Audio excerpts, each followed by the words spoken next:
C. Joseph Vijay எனும் நான்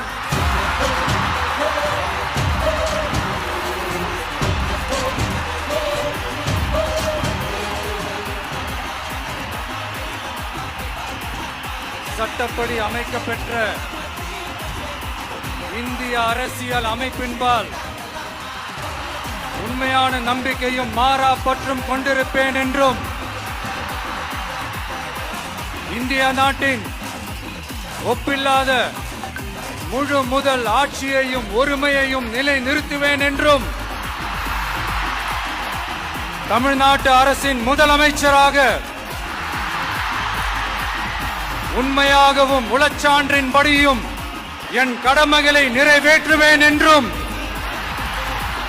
அரசியல் அமைப்பிற்கும் சட்டத்திற்கும் இணங்க அச்சமும் ஒருதலை சார்பும் இன்றி விருப்பு வெறுப்பை விலக்கி பலதரப்பட்ட மக்கள் அனைவருக்கும் நேர்மையானதை செய்வேன் என்றும் ஆண்டவன் மீது ஆணையிட்டு உறுதிமொழிகிறேன்.